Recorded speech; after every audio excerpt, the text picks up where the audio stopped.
Dental House Clinic, il dentista di famiglia che aspettavi. For Design Arredamenti, unico Lube Concept Store di Cosenza.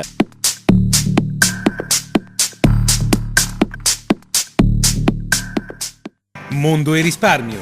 Nuova apertura giovedì 31 agosto presso Parco Commerciale Campus Rende.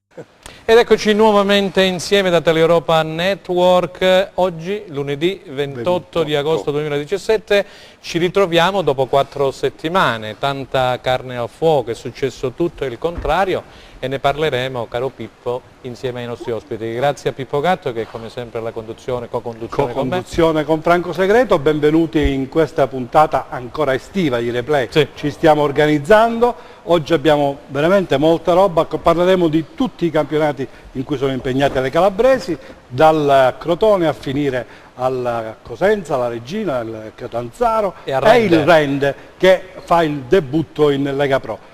Nostri graditissimi ospiti. Qua. Allora, Andrea Spinelli, allenatore della Morone, grazie Andrea per aver accettato l'invito. Aldo Cendamo, nostro compagno di viaggio e d'avventura, è arrivato dal mare ma c'è un incendio che da far paura. Un incendio bruttissimo c'è. Qui vicino. Proprio vicino a 1 chilometro da qui. Qua. E poi l'ha detto stampa del Cose Calcio Gianluca Pasqua a rappresentare la società rossoblu che, come tutti sappiamo, si sta allenando in questo momento, così come il Rende che domani giocherà in Coppa Italia a Catanzaro. Buon pomeriggio.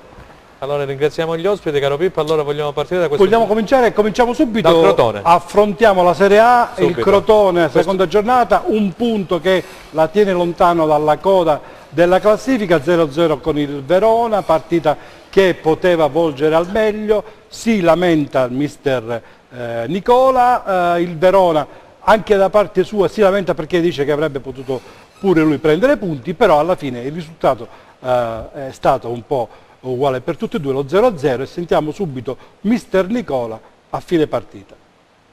Nonostante una settimana molto difficile per aver perso diversi o comunque non aver integrato altri giocatori, credo che lo spirito sia stato quello giusto, credo che non siamo arrivati a conquistare i 3 punti per poca precisione, perché abbiamo avuto 8 occasioni da gol e questo mi rende molto contento e felice. Vedo dei movimenti già fatti con padronanza, difettiamo ancora in precisione e nei tempi magari di alcuni smarcamenti, però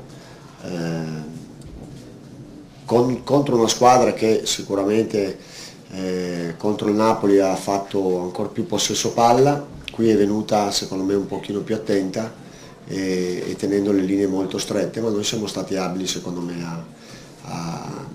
laddove non potevamo fraseggiare ad andarli a cercare con i duelli individuali e smarcamenti coordinati.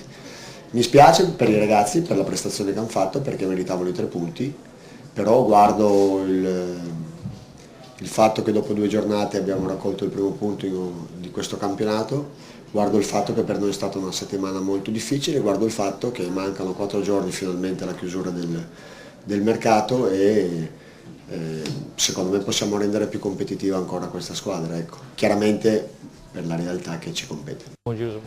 No. Allora, Pippo, sentiamo un giro velocissimo, veloce sul Crotone. Sentiamo subito mister Spinelli. Questo Crotone è partito rispetto all'anno scorso già un punto dalla seconda giornata, voglio dire, è già tanto in Serie A, o no? Ma io già lo dissi tempo fa, nel campionato scorso.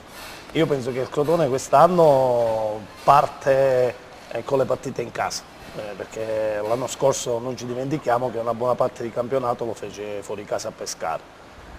Quest'anno purtroppo dal cilindro è venuto fuori il Milan alla prima giornata, quindi questo è un pochino penalizzante, però alla fine ecco, hanno iniziato a fare punti, roba che l'anno scorso invece nelle partite iniziali la casella era ancora a 0, però siamo agli inizi, quindi speriamo bene che questa squadra ecco, possa tirarsi fuori il prima possibile, però ancora siamo ai nastri di partenza, quindi è troppo presto parlare di tutto ciò.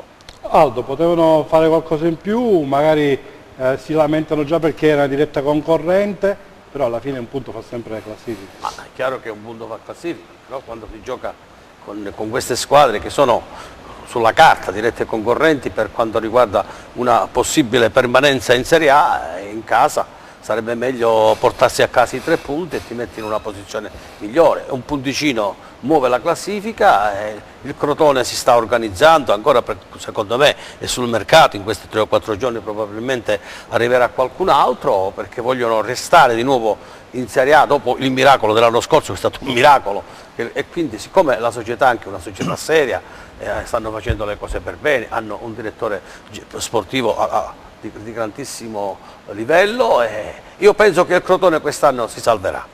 Gianluca, la bandiera della Calabria in Serie A è il Crotone. Sì, il Crotone che sicuramente farà in questa prima parte del campionato un po' peggio dell'ultima parte dello scorso campionato, dove ha fatto troppo, anche perché ha avuto l'occasione di giocare con squadre che avevano un po' tirato in barca, un po' non erano al massimo, quindi non sarà facile ripetere il periodo d'oro della scorsa stagione, però sicuramente farà meglio della prima parte della stagione dell'anno scorso perché ha acquisito maturità, ci sono giocatori diversi, alcuni sono veramente importanti anche per questa categoria e dunque sarà un campionato più equilibrato, non avremo un Crotone A e un Crotone B, ma sarà un mix di un Crotone che probabilmente perderà punti come questi, che come diceva Aldo sono importanti. Anche l'anno scorso è successo di impattare contro il Sassuolo, un Sassuolo che non aveva nulla da chiedere al campionato all'uscita con una gara a scialba. E magari avrà qualche sorpresa con delle squadre importanti. Col Milan era un po' difficile, è un Milan che adesso in questo momento va a 1000 e come diceva il mister, affrontarlo ora è stata veramente una iattura per il Milan, per il Crotone, però insomma il Crotone ha delle ottime possibilità, in Serie A in questo momento c'è chi sta peggio dei pitagorici.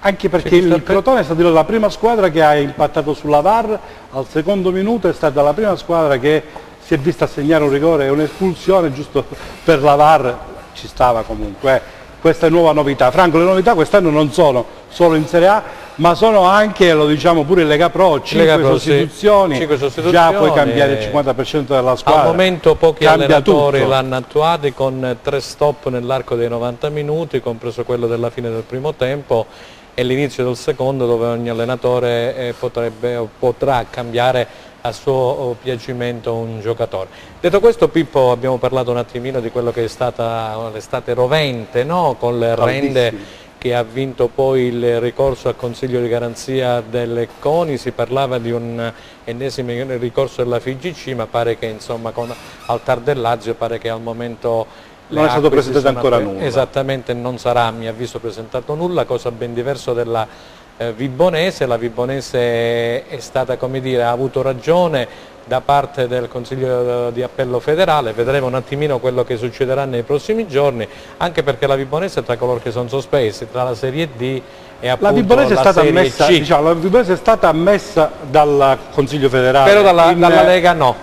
No, ancora la FIGC deve dire la sua, che ancora non ha detto. Tavecchio deve dire se la Vibonese può essere iscritto o meno, cosa che ancora non ha fatto e questo preoccupa, perché così come per il Rende ha annunciato ricorso, la FIGC lo ha fatto anche per la Vibonese, però la Vibonese adesso giustamente ha vinto il ricorso in Corte Federale e sta aspettando una pronunzia che ancora non è arrivata a 4 giorni, possiamo dirlo, anche se 3 giorni lavorativi dalla decisione del Consiglio Federale. E tra altre cose loro hanno ancora un organico che non sanno se fare la Serie D o la Serie C. O la Serie C, giustamente.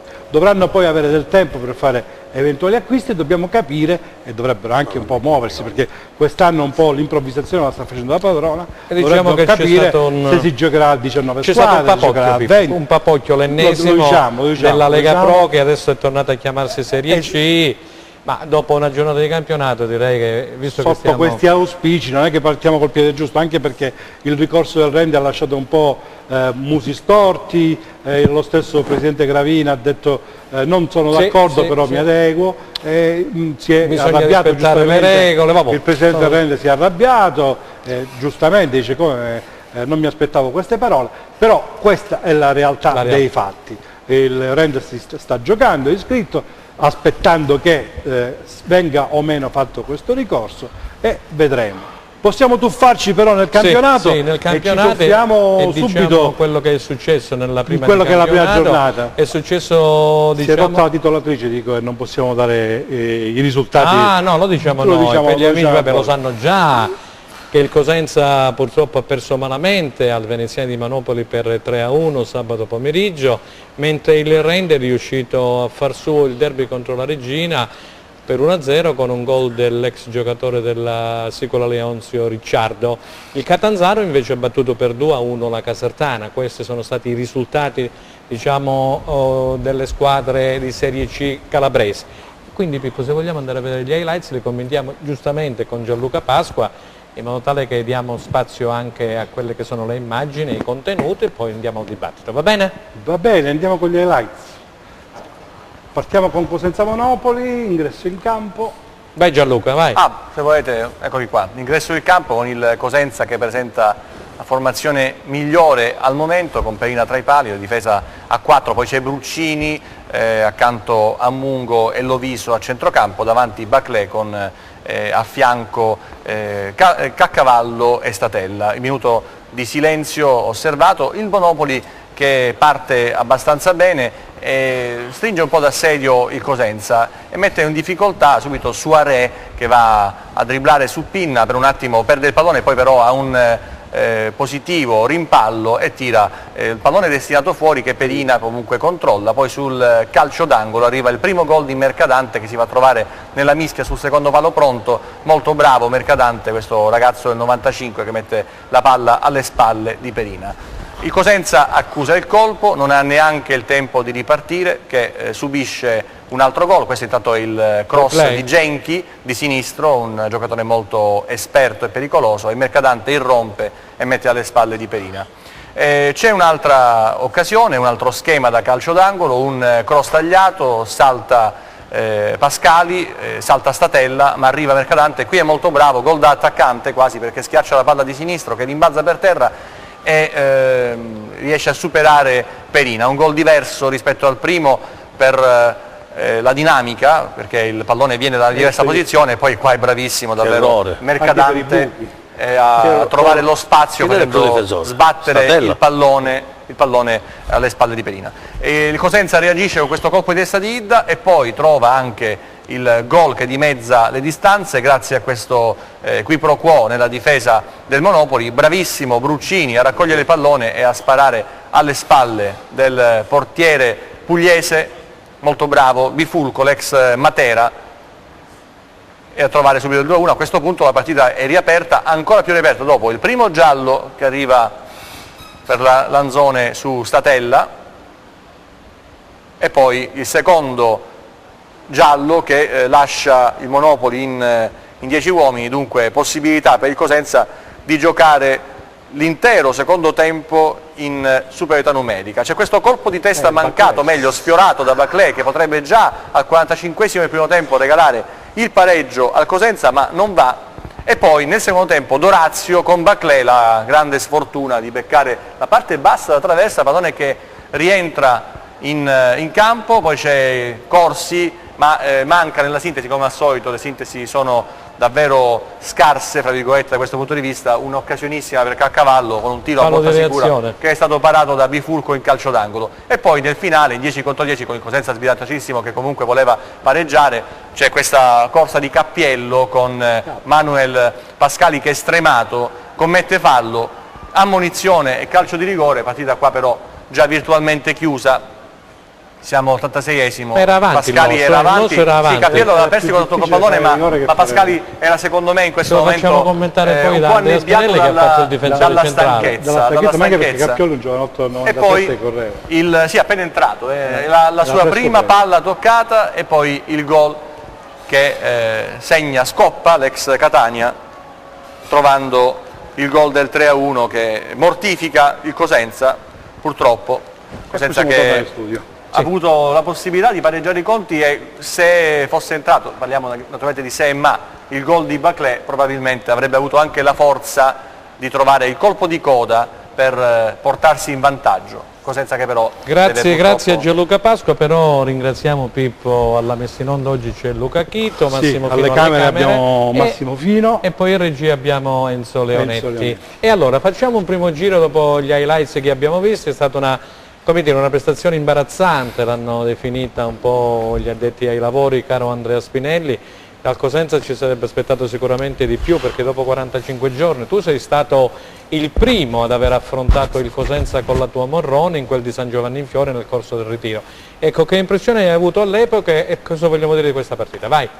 Ma guarda, vedendo gli highlights della gara non sarei così distrutto, perché alla fine mi sembra che il Cosenza abbia avuto comunque le 3 o 4 palle gol, a differenza del Monopoli. Bisogna dire che il risultato purtroppo è un risultato pesante, dove 3 gol diventano, per una squadra che ha delle ambizioni, diventa un pochino forse troppo esagerato.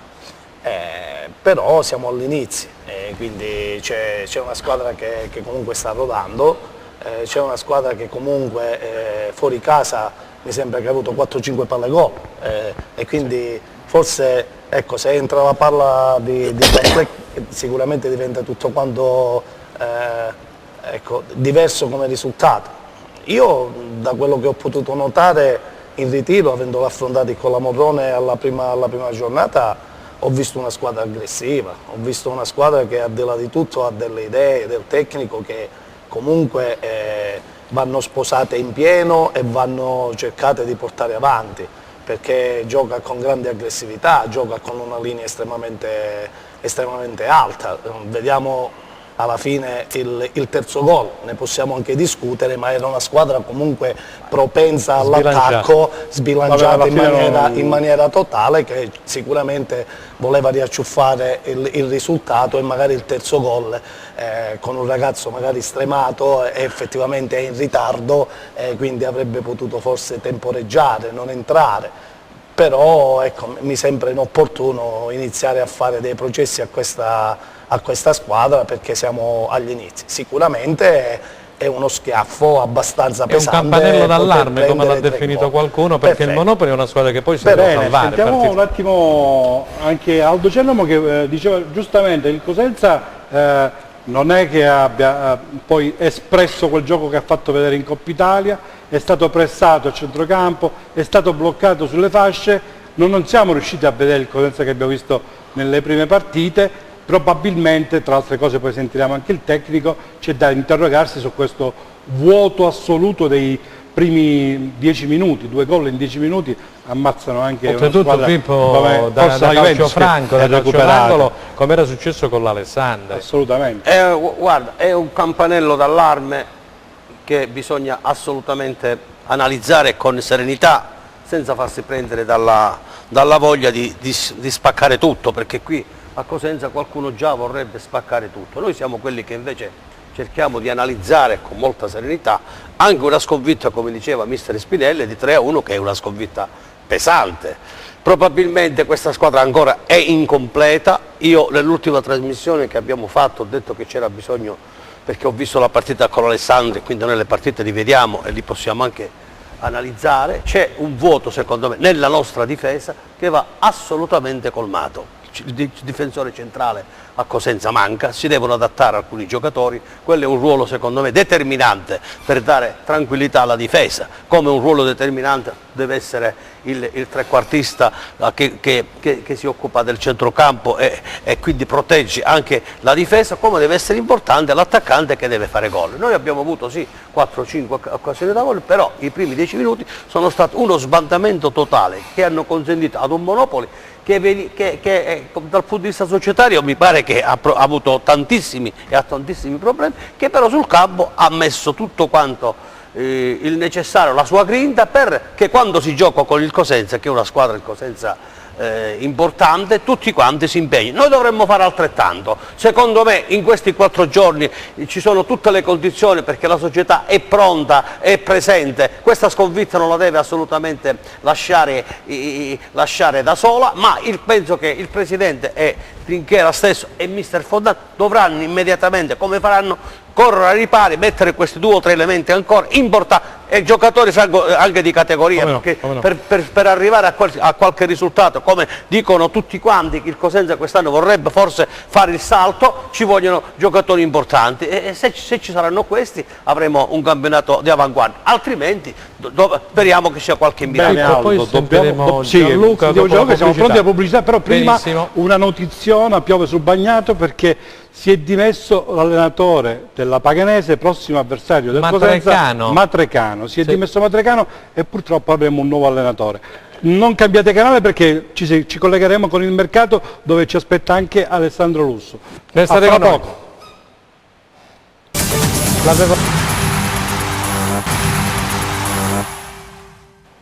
Torniamo in diretta, Pippo. Dovremmo avere in linea Alessandro Russo. C'è, mi dicono la regia? C'è Alessandro? Sì. Sì, buonasera, buon pomeriggio. Buon pomeriggio, fa caldo a Milano Alessandro. Alessandro Russo, la Gazzetta dello Sport in collegamento con noi direttamente dal mercato di Milano. Alessandro, che novità ci dici? Intanto un saluto a tutti voi, a tutti i Grazie. spettatori Grazie.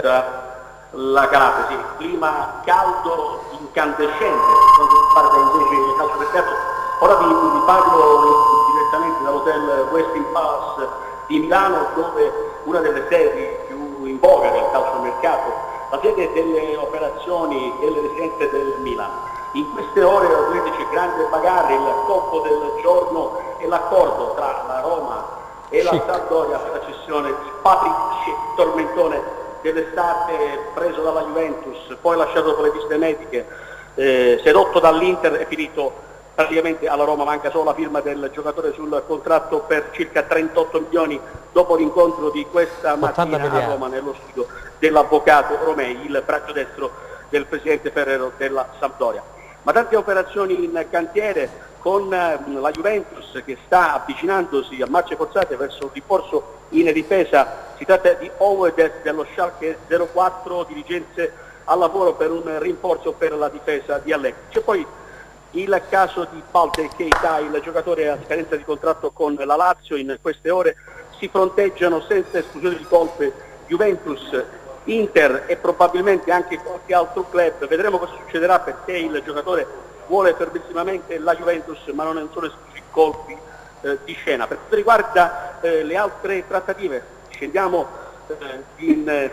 verso sud, verso casa nostra. Il Crotone in Serie A è alla ricerca di un centravanti. Il primo della lista è sicuramente Tumminello della Roma, ma attenzione perché nelle ultime ore sul giocatore si è fatto forte la corte del Cagliari, oltre quella del Benevento. Appuntamenti in calendario per il DS Orsino e per il DG Raffaele Brenna con l'Inter per il prestito di Pinamonti. Non sono escluse però altre sorprese.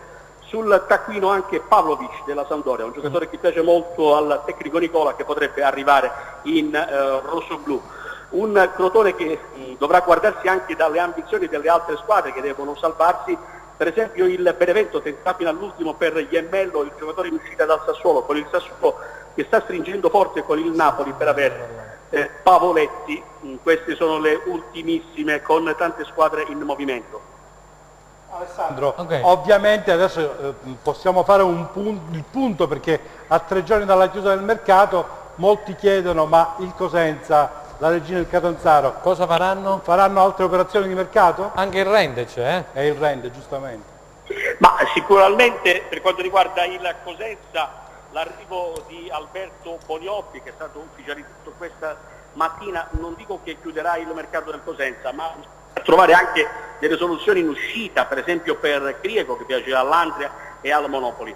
Sicuramente se ci sarà un last minute sul mercato, il Cosenza si lascerà a trovare impreparato la partita, l'esordio di Monopoli. È un test in un certo senso attendibile, ma anche poco attendibile, scusate il bisticcio di parole, perché siamo semplicemente alla prima partita di campionato, ci può stare anche un intoppo sulla tabella di marcia del tecnico Fontana. Per quanto riguarda invece la Regina, la notizia di oggi è la rescissione del contratto con il DS Martino. Regina che si guarda intorno ancora alla ricerca di qualche rinforzo. Anche il Catanzaro è segnalato in arrivo nelle prossime ore qui a Milano per cercare delle utili alternative al tecnico Erra.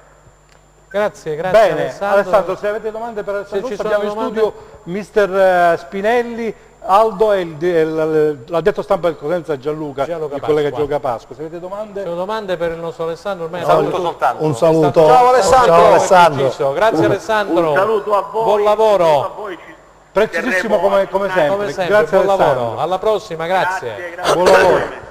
Allora, fare un Pippo, passo indietro? facciamo un po' un Sì, riassunto. tocca adesso la difesa del Cosenza Calcio. No, mi pare un giusto. riassunto di quello che ha vabbè. detto lui per quanto riguardava. Non abbiamo oggi- accusato nessuno, però mi non taglia serve, sempre, infatti, perché giusto che il Cosenza Calcio Gianluca mi dica la taglia sua. sempre la parola, mi Oggi toglie. Cioè. non c'è da difendere perché è stata una discussione molto equilibrata da parte degli ospiti, sia del mister che di Aldo Cennamo, perché in effetti si è chiarito che si tratta della prima gara, si è chiarito che non è stata una gara positiva, questo lo riconosciamo, l'ha riconosciuto il mister, lo sa il direttore. C'è stato questo avvio con questa mancanza di attenzione sulle palle inattive e non solo, e dunque Cosenza è partito con questo doppio handicap. Non ha avuto neanche il tempo di reagire, una doccia fredda, un Cosenza che probabilmente non sarebbe andato facilmente in gol su quel tipo di terreno, perché vi assicuro che io ero presente. È stato bagnato prima della partita. No, al di là del bagnato era proprio gibboso, con delle zolle fuori, era pessimo da questo punto di vista, però chiaramente il terreno c'è per tutti. Cosenza vuole fare un gioco con fraseggi, con azioni che portino la squadra poi a segnare in un certo modo, e quindi non è favorito sicuramente da questo terreno, come attualmente non è favorito dal Marulla, sul quale però si sta lavorando. Ma non solo il Monopoli, sono tanti campi. Va bene Gianluca, però una domanda bisogna farla, Pippo. Certo, però come ha detto Gianluca, Fontana, poi dirà, si lavorerà su questa fase sentiremo difensiva. anche, come diceva Pippo, le immagini che abbiamo messo su stamattina, grazie sempre a Pippo Gatto e a Enzo Leonetti. Però una domanda corre dopo, perché i tifosi, sai, il tifoso cosentino lo conosce abbastanza bene, è un po' in ansia, che abbiamo perso 3-1 in quel modo contro una squadra che deve salvarsi, come dice lo stesso Fontana, poco entusiasmo, è mancato anche la giusta attenzione, la determinazione necessaria, dice ma dove si va se si continua a giocare in questo modo? Allora, è giusto dire che alla prima di campionato può succedere tutto il contrario, un po' come un treno che parte, una freccia, e da Reggio a Cosenza mette mezz'ora di ritardo, insomma è la prima partenza della mattinata. Però, caro Gianluca, cosa vogliamo dire ai tifosi che il mister vuole aggiungere una cosa a quello che dice. Volevo rispondere a Gianluca per un semplice motivo, no? È giustissimo quello che tu hai detto, però noi abbiamo preso 2 gol su palla inattiva, 4 in 2 partite, dove Alessandro il terreno di gioco non c'entra molto. Sì, beh, infatti. E quindi io penso che da questo punto di vista ci sia una disattenzione da parte della squadra, che sicuramente il mister... Della fase propositiva, la difficoltà nel campo si avverte quando si cerca di fare gioco, soprattutto quando si è costretti a fare gioco, ed è più facile chiaramente per chi difende e non per chi attacca, questo è ombra di dubbio. Però noi... Il Monopoli è stato favorito dal fatto che ha dovuto subito difendere e non attaccare. E noi però abbiamo preso combinazione 2 gol su un qualcosa questo che su tutto questo non c'entra niente, e quindi penso che sia stato un approccio sbagliato della nostra squadra mentale, che sicuramente infatti si lavorerà. Allora ritiro quello che sto dicendo, perché dalle azioni si vedono chiare che c'è una disattenzione della linea difensiva, del mediano che è in uscita sul secondo gol, soprattutto su quello che mette la palla sul secondo palo. Quindi penso che il mister Fontana, essendo uno che è molto meticoloso in tutto quello che lui fa, evidentemente avrà da parlare con qualcuno, perché sicuramente non avranno rispettato quelle che erano le indicazioni. Ha detto che queste partite possono essere salutari, e speriamo che lo sia. È arrivata ora, doccia fredda, incidente di Cosenza percorso. Resta la squadra forte che è stata presentata mercoledì e che è stata acclamata, resta la squadra costruita per bene. È arrivato Bognotti, in questo momento Kevin Marulla lo sta portando allo stadio, un terzino destro ex Pordenone, proprietà del Brescia, era in prestito a Pordenone, ha giocato nel Padova l'anno scorso, 2 stagioni fa è stato protagonista col Pordenone. Ci sarà probabilmente qualche altro movimento, perché domani mattina il direttore sarà a Milano, e quindi vedremo, come ha detto, non ci sono misteri su questo, completeremo la squadra. Però c'è un problema. Scusa, prima di continuare il dibattito, se no abbiamo ancora 6 servizi da mandare. Vogliamo mandare le interviste? Subito, le interviste, se no non ce la facciamo a mandarle tutte. Andiamo. Sentiamo subito mister Fontana a Monopoli e poi Tangorra a seguire. Vai dalla regia. Non è una partita da dimenticare, una partita da prendere seriamente in considerazione e valutare quello che avevamo pensato di fare dentro alla gara e che non ci siamo riusciti. Ovviamente tanti passaggi, come diceva lei, sono risultati evidenti, e l'essere troppo lenti, ma troppo lenti nell'idea, cosa che non doveva essere così, perché comunque i ragazzi sapevano che questa squadra, il punto forte della squadra era quello che sapeva lavorare bene dietro la linea della palla. Poi una volta andati in vantaggio, col doppio vantaggio, hanno esasperato ancora di più giustamente questo tipo di atteggiamento e diventava troppo più difficile per noi riuscire a trovare l'imbucata. Però c'è da ragionare sul perché di quei 15 minuti iniziali. Poi abbiamo cercato di fare qualcosa, abbiamo cercato di raddrizzarla, ma nella maniera non giusta, non corretta, non come doveva essere. A me non piace parlare di mercato perché so di avere una squadra importante e so che questi ragazzi possono fare un percorso importante. Adesso è successo quello che è successo, ma come dicevo prima c'è da analizzare con tutta serenità per cercare di tirare fuori gli elementi migliorabili, e poi insomma abbiamo un anno, un cammino davanti dove questi incidenti il più delle volte sono salutari, se si affronta con la giusta serenità, si va ad analizzare punto punto quello che è mancato e quello che potevamo fare e che in realtà non abbiamo fatto. Ma ripeto, nell'insieme della gara, dal punto di vista tecnico, dal punto di vista tattico, possiamo parlare all'infinito. Quello che ti fa girare la partita il più delle volte è l'emozione con la quale affronti la gara, è lo spirito con il quale affronti un determinato impegno, e oggi da questo punto di vista i primi 10 minuti siamo venuti meno, perché sono evidenti a tutti quei 10 minuti che hanno compromesso la partita. È stato chiaro Pippo, no? Chiarissimo, chiaro. a conferma poi dall'allenatore difende che la squadra, però ha detto, come diceva Spinelli, che è mancata la grinta, la determinazione in quei 15 minuti, bisogna studiare il perché. A te la parola. Forse perché dicevamo che andavano in campo convinti di averla già vinta, probabilmente, tranquilli, rilassati. Non c'è stato, bravo, a mio avviso, questa è l'unica chiave di lettura, a mio avviso probabilmente non c'è stata quell'appiglio giusto verso la partita. In più c'è da anche considerare, è una critica che va fatta alla gara, va fatta, la lentezza con cui si muoveva la linea centrale del campo. Sarà stato il campo, però bisogna anche dire che c'è non solo il caldo, ma il Cosenza sta ancora facendo una preparazione abbastanza pesante, sta facendo 2 doppie sedute la settimana. Questo significa in termini numerici che ti manca ancora quell'energia che ti fa fare gli scatti, o sbaglio, mister Spinelli? Sì, bisogna capire, ecco, come è stato impostato il discorso. Io vederli alla prima uscita, ne parlai anche con Franco Segreto, io dissi che a me il Cosenza è piaciuto tantissimo. Vedevo una squadra aggressiva, poi è normale che in questo momento forse ancora le gambe non girano a 1000 per come vorrebbe l'allenatore, però è una squadra che mi è piaciuta, lo hanno dimostrato anche in casa con la partita con l'Alessandro, tutti quanti abbiamo portato via situazioni positive. Lasciamoli lavorare, diamogli il tempo necessario per far sì che questa squadra dimostri il loro valore.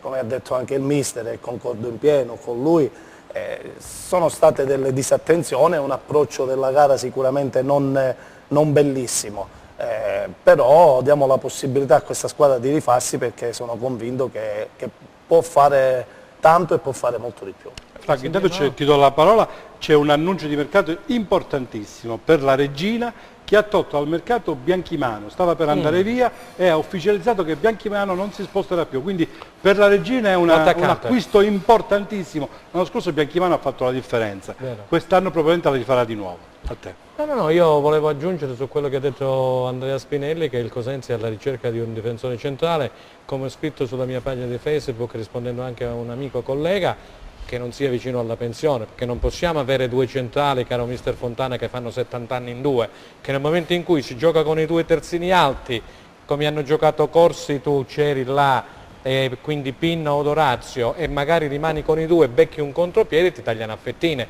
Quindi a mio avviso qualcosina va registrato, caro mister Fontana, nell'equilibrio della squadra, tenendo le linee strette, caro Andrea Spinelli, e cercando praticamente di non farti superare nell'1 contro 1. Sei d'accordo? Poi Aldo c'è. No, prima di Aldo Io dal punto di vista tecnico non parlo. No, ho parlato io però, ho parlato c'è un io. grandissimo allenatore, quindi è giusto no, per carità, ho parlato, ho detto la mia. che è l'allenatore che gestisce, quindi lui sa benissimo dove deve mettere Benissimo. mano e sa benissimo cosa deve fare. E allora, visto che hai voluto, come dire, schermarti con uno scudo importante Mettere davanti, la palla in noi calcio sentiamo, d'angolo, benissimo, dai. Sentiamo Tangorra, Massimiliano Tangorra, allenatore del Monopoli, vai dalla regia. Questa vittoria perché è stata meritatissima, è stata raggiunta grazie al sacrificio di tutti, compresi quelli che sono entrati, che hanno dato veramente una grossa mano. Non dimentichiamo che erano assenti giocatori importanti come Sarao, Paolucci, Bacchetti, Ilo Bosco, Ricucci, quindi un segnale importante per un allenatore. Dall'altro canto però anche la mia posizione mi porta necessariamente a mantenere sempre l'equilibrio, perché non eravamo una squadra allo sbando 2 settimane fa, non siamo una squadra diciamo che punta a vincere il campionato oggi. Noi ci siamo preparati al meglio per questa partita, sapevamo di affrontare una squadra che punterà a vincere il campionato, una squadra che ha grossi valori, è una rosa abbastanza ampia per poter insomma, puntare a vincere il campionato. L'inferiorità numerica, ripeto, paradossalmente è stato un vantaggio per noi perché ci ha ancora uniti e stretti ancora di più. Avevamo preparato la partita sulle paline attive, io la squadra prima della partita mi ero soffermato e avevo chiesto a loro la massima attenzione sulle paline attive, soprattutto a favore, perché avrebbero potuto insomma, sbloccare la partita così come è stato.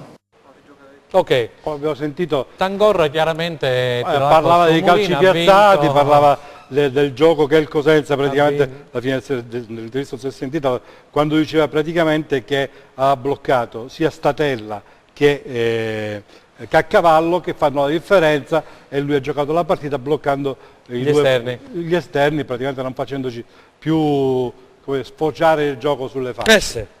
E allora, stava per parlare Aldo, l'abbiamo interrotto, forza Aldo, dai. Vai. No, io visto hai visto gli dall'analisi che gli allenatori, che si sta facendo, anche il fatto che mister Spinelli ha tracciato anche le sue linee, io condivido. C'è un altro aspetto che secondo me dobbiamo analizzare, il fatto che il Cosenza purtroppo ha cambiato molti giocatori e quindi questi hanno bisogno di assemblarsi, di amalgamarsi, di capire anche i metodi di gioco di Fontana, perché mi pare che lui si basa su un 4-3-3, mi pare, quindi gioca in questa maniera e quindi ci sono dei meccanismi che secondo me proprio per i tanti cambi che ci sono stati devono assolutamente essere assemblati. E ci sono anche gli aspetti che voi avete detto, probabilmente questo impatto iniziale nei primi 10-15 minuti è stato un impatto che secondo me una squadra che vuole arrivare in alto non deve assolutamente avere. Bisognava partire con un risultato importante, non ci siamo riusciti, non facciamo un dramma. Aspettiamo che in questi 3 o 4 giorni si facciano gli acquisti giusti, giustamente come diceva Franco, giocatori che non siano giocatori ormai alla fine della carriera e vengono a Cosenza per giocarsi le ultime carte, ma giocatori che abbiano motivazione, professionalità e capacità di saper organizzare una difesa che secondo me ha bisogno di essere organizzata. Ok, allora ha lasciato l'amaro in bocca il Cosenza, ci auguriamo, come ha detto i lavori, solo per questa prima giornata, mentre il Rende ha fatto su il derby contro la Regina per 1-0, come dicevamo all'inizio il gol è stato segnato di testa da Ricciardo, poi c'è stato un rigore assegnato al Rende che ha battuto Vivacqua, ma il portiere della Regina è riuscito a respingere. E allora Pippo, vogliamo andare a vedere gli highlights di questa partita? C'è stato anche un mezzo bisticcio fra purtroppo chi ha tirato Vivacqua e Franco, chi doveva tirare il rigore, il mister ha chiarito che nello spogliatoio verrà perché mancavano i 2 rigoristi che erano Gigliotti e Goretta, che erano stati sostituiti. È una cosa che è un po' nell'economia della partita ci può anche stare, anche se al 94esimo diciamo, partita ormai decisa e finita. Sentiamo subito mister Trocini del Rende.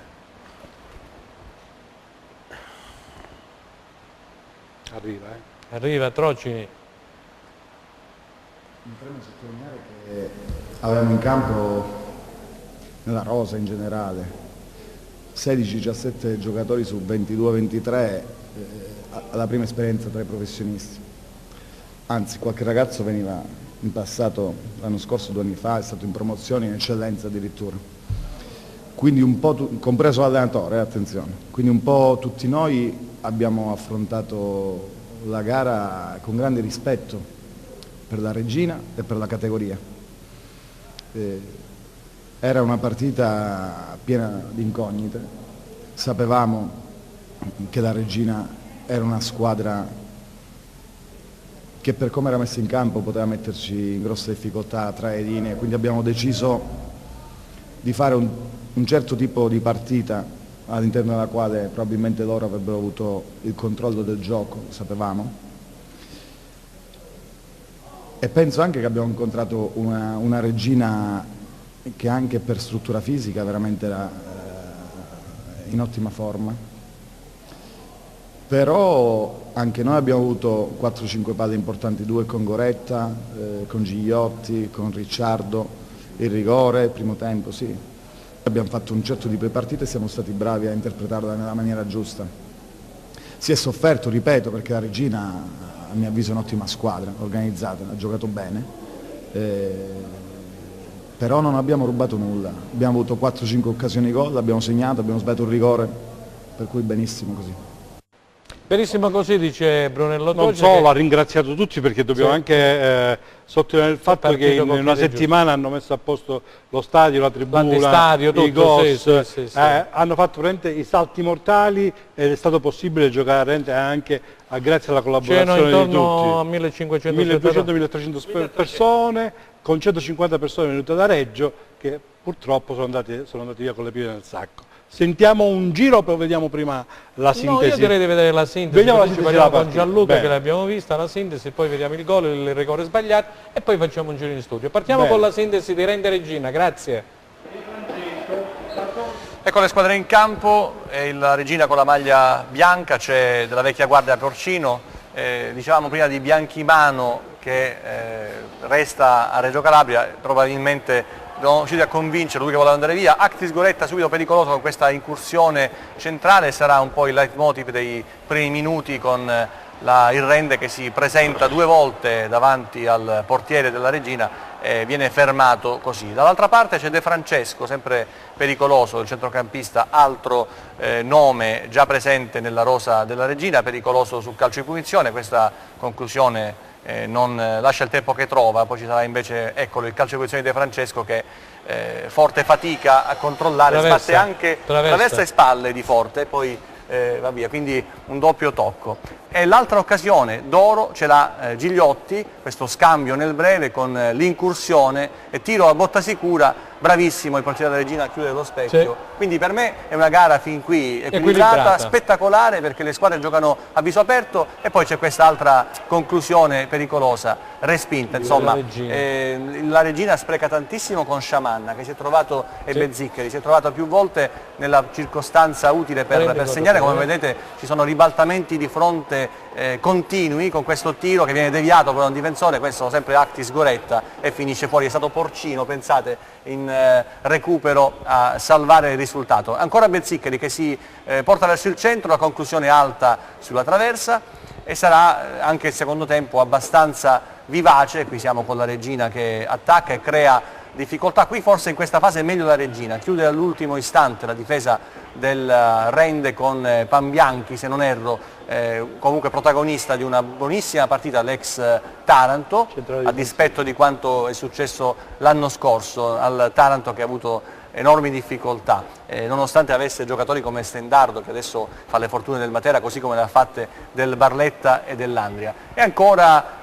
la partita nel vivo, nel finale riesce il Rende, eccolo, il protagonista del match, a trovare il gol di vantaggio. Guardate qui Sciamanna, un po' alla Baclé, non coglie neanche la traversa lui, ed è sempre la Regina in questa fase in cui la partita. rischia davvero molto il Rende, qui sbaglia, un tocco morbido da parte di Porcino, che ha sulla coscienza probabilmente questo il gol del successo, sì, perché il vantaggio, perché poi sarebbe stata un'altra gara. Ancora Regina, ancora Shaman, qui bravo Forte ad anticiparlo, e poi dall'altra parte invece arriva questo cross che riesce a essere trasformato in oro dall'ex attaccante della Sicula Leonzio, Ricciardo, che va verso la tribuna, esulta per l'1-0, il cross di Piteritti in una delle sue poche discese sulla destra, gara abbastanza bloccata per il laterale,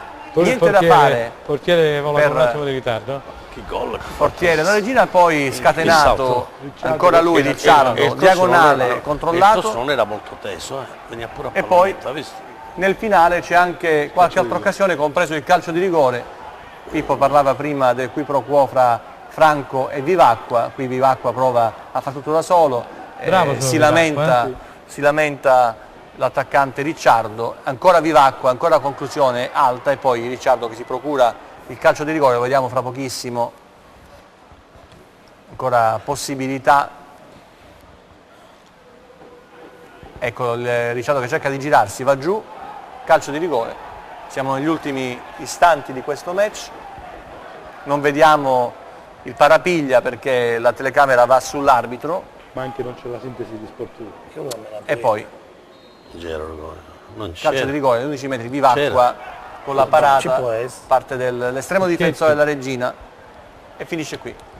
Finisce qui, allora grazie a Gianluca, allora vediamo... Sentiamo il mister, perché alla fine... Andrea Spinelli, che lui era un ex Rende, allenato pure a Rende. Bravo. Giocate e allenato. Giocate e allenato, bravissimo. Con la pubblicità, rimaniamo un attimo. Non ce la facciamo? Sì, subito dopo non la cambiate pubblicità. canale, perché ancora abbiamo diversi servizi, il Catanzaro, il Rende, sentiamo la Regina. Non cambiate Sentiamo canale. a Genere Maurizi, poi l'allenatore della Genere. Regina, pubblicità. Lo ricordate, eh?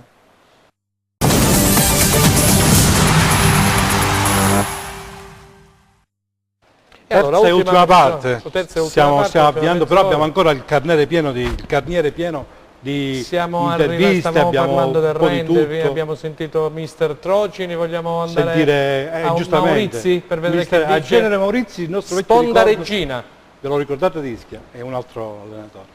L'altro è lo stesso. Squadra per buona parte della gara, il pallino del gioco e niente, quindi abbiamo fatto noi la partita, abbiamo subito qualche ripartenza anche nel primo tempo, di troppo, però niente, abbiamo dominato, abbiamo voluto dominare il gioco, poi l'episodio ci ha condannato, ma se forse facevamo qualche gol non stavamo qui a commentare questo episodio, la sconfitta. Credo che abbiamo dovuto, voglio dire, adesso analizzare quello che è successo negli ultimi 8 minuti di partita. Se fino a quel momento stavamo giocando una buona gara, è normale che è frutto dell'episodio del gol. L'episodio ci ha un po' tagliato le gambe, e questo c'è stato un crollo mentale, perché dovuto al fatto del gol non c'è stata una grande reazione dopo il gol. Questa è la cosa che forse non mi è piaciuta molto. Aver sbagliato qualche gol di troppo ci ha un po' così tagliato le gambe, ma non credo che siamo spariti dal campo, almeno la partita è stata molto equilibrata anche nella seconda parte del secondo tempo. Siamo stati puniti da un episodio, ma questo è il calcio. È uno sport di situazione che in quest'ottica va visto e analizzato. Si può? Sì, sì. Okay. Va visto e analizzato. Credo che noi abbiamo fatto un'ottima gara, abbiamo dato sempre il pallino del gioco in mano, ma siamo qui a commentare una sconfitta. Ma non dobbiamo farne un dramma, dobbiamo continuare su questa strada e niente, pensiamo alla partita di sabato con il Catanzaro, che per noi vale come questa di oggi una vita. Pensiamo già, non solo, c'è un altro derby domani in Coppa Italia, Rende Catanzaro. Sabato c'è l'altro derby, poi il 4 ottobre ci sarà il derby Cosenza Regina, insomma ne abbiamo di derby. Tanti derby, chiudiamo tante il squadre giro, Franco. Sì, facciamo il giro con Andrea Spinelli subito su Rende Regina. Io faccio sicuramente un grandissimo in bocca al lupo a Casarende, perché finalmente sono ritornati in Serie C, dove discutevamo prima a camere spente, dove io l'avevo lasciato. D'altronde ci avevamo vinto il campionato dalla Serie D alla Serie C, con a timone un certo Massimiliano Mirabelli e Franco Giugno, quindi questo mi fa enormemente piacere di trovarlo in un campionato che conta. Poi, visto gli highlights, sicuramente nella prima parte il Rende ha avuto 4-5 palle gol per poter far sì di andare in vantaggio. Poi mi sembra che la Regina sia venuta fuori, abbia avuto il pallino in mano, hanno avuto l'occasione 1, 2, 3 forse per andare in vantaggio, però poi nel calcio conta chi la butta dentro, come dice mister Trocin. Alla fine sicuramente non hanno rubato nulla, hanno ottenuto un risultato molto importante e sicuramente li fa partire con il piede giusto, con l'entusiasmo giusto di una neopromossa dove speriamo che possa fare tutto il bene possibile.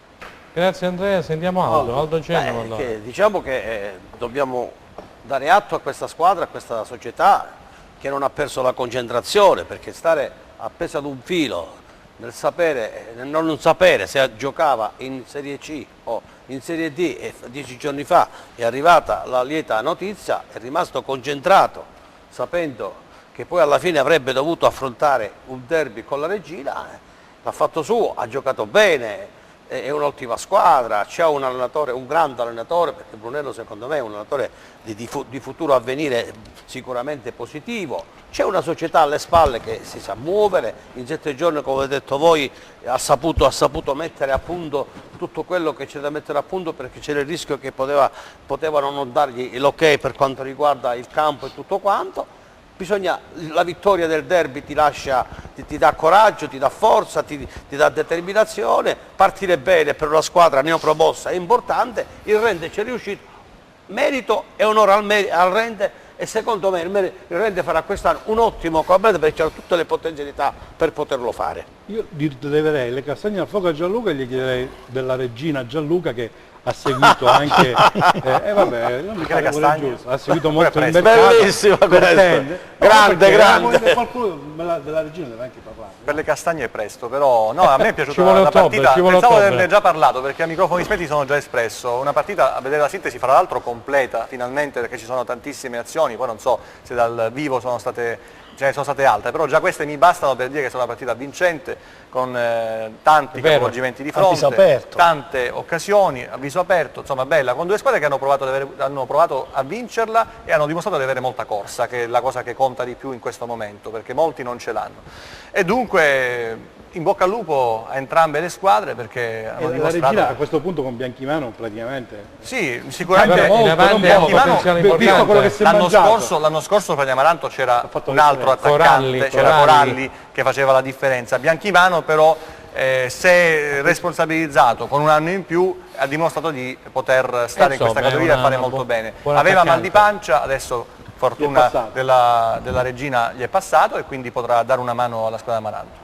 Ok, cambiamo pagina, ultima, ma non ultima, Catanzaro, partiamo con la sintesi. Vittoria del Catanzaro per 2-1 sulla Casertana. Gianluca, a te due bei gol veramente, anche quello di Alpaghe. Anche qui è iniziato un nuovo corso, lo dimostra la curva, perché la vedrete tra poco, ci sono 6.500 spettatori al Ceravolo, quindi è cambiato il vento, è cambiata l'aria a Catanzaro e dopo un'estate o meglio un inizio d'estate terribile con l'arresto dell'ex presidente Cosentino, poi invece è arrivata la svolta con i nuovi imprenditori. Catanzaro con queste nuove maglie giallo-rosso e bianche si presenta subito bene, mettendo in difficoltà la Casertana con questa conclusione a distanza abbastanza arrembante, l'inizio del Catanzaro che poi trova il vantaggio, ma prima però deve rinunciare all'attaccante già tagliata con il gol di Kunzi, e l'assist è di Puntoriere. Attenzione a questo ragazzo della Provercelli, un ragazzo che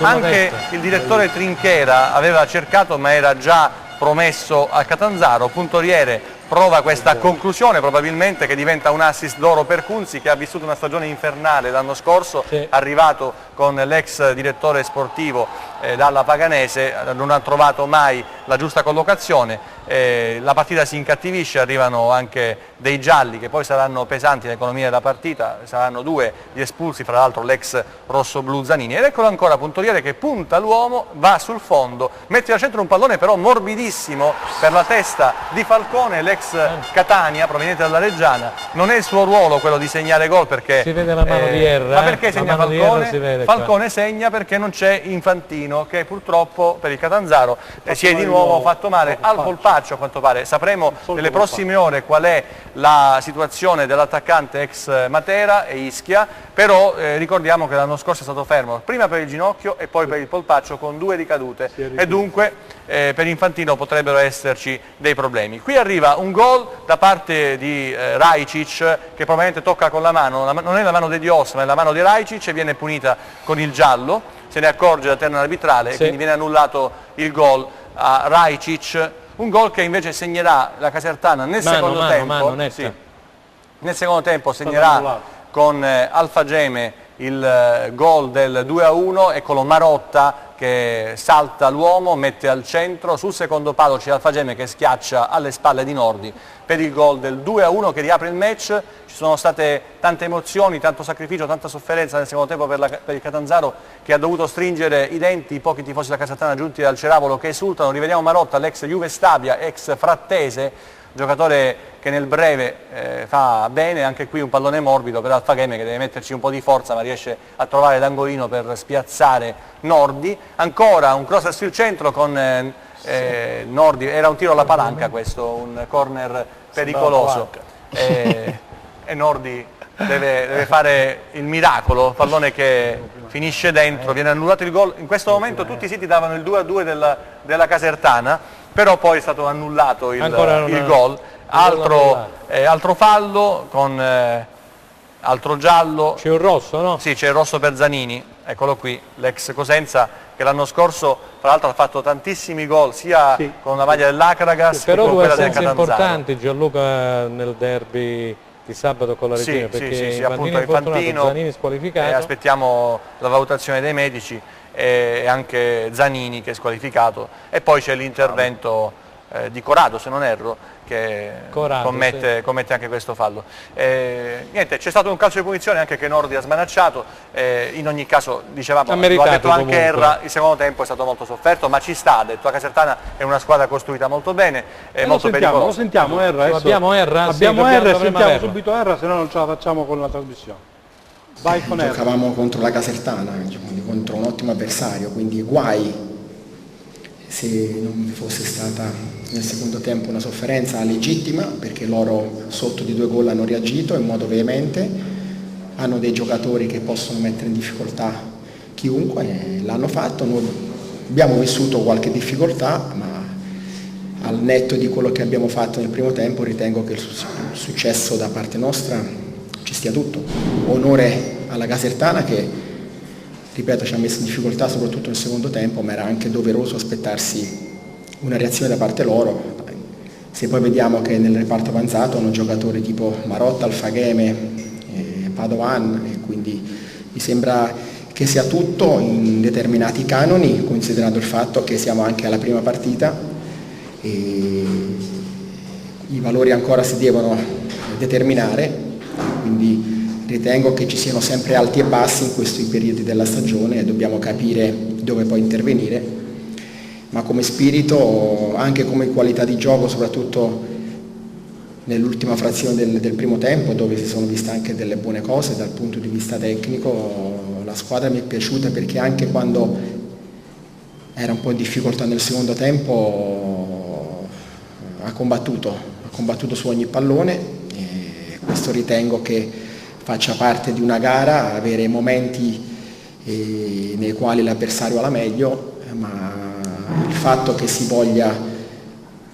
battersi per un risultato col coltello tra i denti, questo è un aspetto positivo. Io dico che possiamo fare un buon campionato il tempo dirà, ma non lo dico per retorica, perché poi il terreno di gioco, gli avversari che determinano realmente chi possiamo essere, quindi è inutile stare qua a dirci che faremo, più che dire dovremmo fare, quindi inutile fare proclami perché in questo momento veramente non sono in condizione di dire. Sono convinto che si possa fare un buon lavoro, questo sì.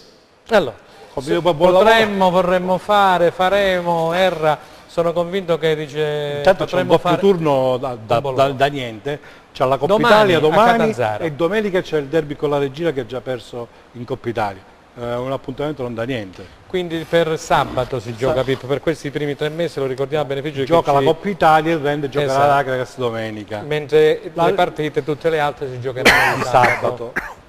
Il Cosenza ospiterà la Paganese alle 20:30. Allora diciamo sì, perché qualcuno mi aveva messo in giro la voce del 18:30, si giocherà alle 20:30. Al momento, però non sappiamo. Non ci sono novità e né momento pare che ne arriveranno.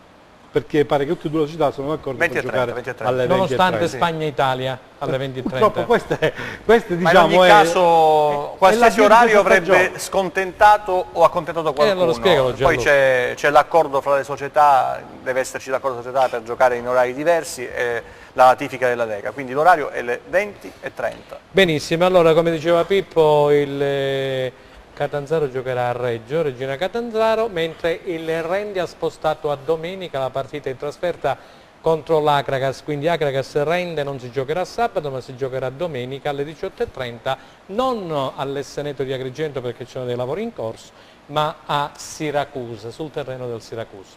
Quindi andiamo a parlare di questo, adesso di Catanzaro. Di questa seconda giornata, parliamo con Andrea Spinelli, questo Cosenza Paganese. Andrea, le viste tutte, adesso col Catanzaro puoi fare un consultivo. Io penso che a Catanzaro, a differenza forse dell'anno scorso che c'era molta confusione e non si capiva nulla, forse pronti via hanno le idee un pochino più chiare, quindi sono partiti col piede giusto, hanno vinto la prima, quindi adesso andiamo avanti, anche se domenica affronteranno la Regina in un derby molto importante. Per quanto riguarda i nostri lupacchiotti bisogna dargli fiducia, andiamo allo stadio, andiamo a vedere questo Cosenza Paganese, aiutiamo questi ragazzi perché l'entusiasmo io penso che fa parte anche dello spirito di Mister Fontana. Lavorare sull'entusiasmo, sull'aggressività, su quello che è la propria professionalità di attaccare la squadra e di andarla ad aggredire, c'è bisogno di un risultato importante, che dia fiducia ai ragazzi e che dia quella tranquillità mentale da poter affrontare le squadre col piglio giusto dall'inizio. Quindi andiamo allo stadio e tifiamo Forza Lupi. Alto Genova. A Catanzaro no, a Cosenza. Cosenza, io penso che domenica, sabato. Non mi hai detto guarda, del Rende, Franco, però, il pronostico me la lasci fare una battuta. Me la lasci fare una battuta su questa partita alle 20:30 di sabato. Si poteva spostare anche la nostra domenica, come si è spostato il Rende.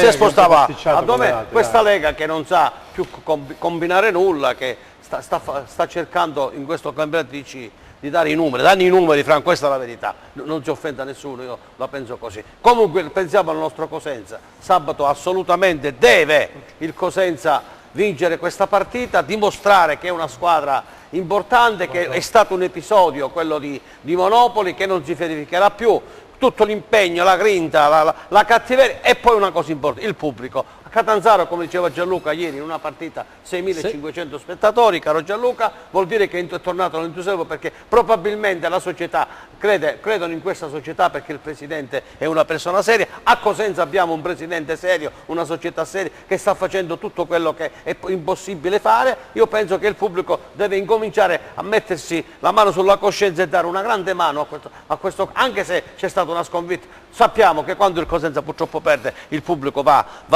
diminuendo, ma questa volta siamo alla seconda partita, il pubblico deve essere il 12° uomo in campo.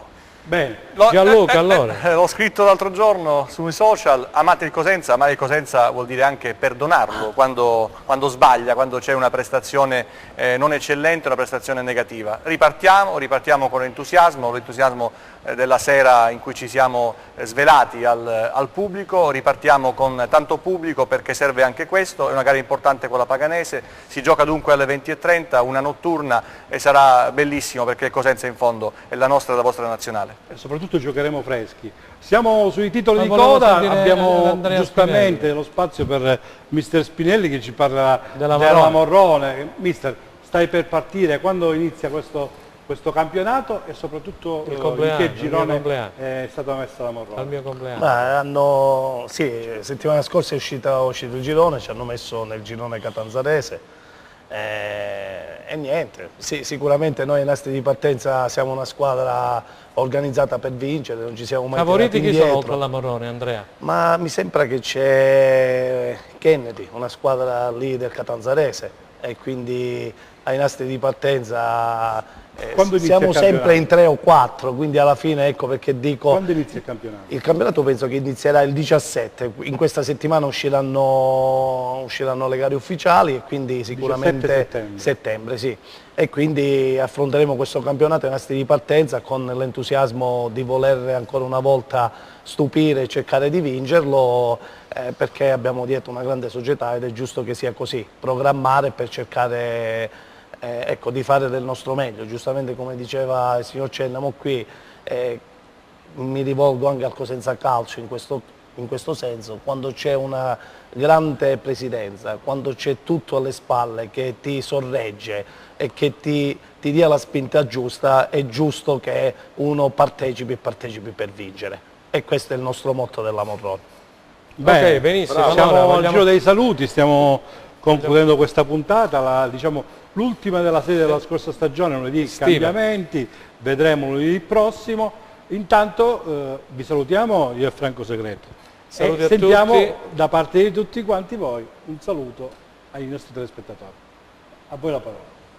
Beh, prego. Comincia Andrea Spinelli, un saluto ai telespettatori di Teleeuropa. Ma sicuramente per me è un piacere ogni volta venire qui, essere ospiti vostri con grande entusiasmo, con grande voglia, anche perché io il Cosenza ce l'ho nel sangue, vivo di rosso-blu, ce l'ho nella mia maglia, ce l'ho nella mia maglia, ma io ci ho giocato, ci ho allenato, però mi dispiace dirlo, ma io sono rosso-blu, quindi non ci posso fare nulla. Aldo? Ma io penso che in questa trasmissione ci sono quasi nato. Con te abbiamo iniziato tanto tempo fa, io sono un pochino vecchiotto, però mi difendo e mi auguro che il Cosenza e il Rende si difendano e facciano un grande campionato. Brava Daldo. Grazie per avermi invitato, lo sapete, questa è la mia TV preferita, quindi io vengo sempre volentieri da voi. Ok, allora Pippo, ricordiamo le partite, il Crotone giocherà a Cagliari, rosso-blu da tutte e due le parti il cuore. Poi il Cosenza giocherà al San Vito con il Marulla, come ha detto Gianluca, sabato sera contro la Paganese. Il Rende giocherà domenica nel posticipo contro l'Acragas sul neutro di Siracusa, quindi in trasferta, mentre ci sarà il derby tra Regina e Catanzaro. E tutto, noi andremo in replica alle 21 questa sera e ci rivedremo lunedì prossimo. Grazie a Pippo Gatto. Grazie a Franco Segreto, a lunedì prossimo. Arrivederci. Dental House Clinic, il dentista di famiglia che aspettavi. For Design Arredamenti, unico Lube Concept Store di Cosenza.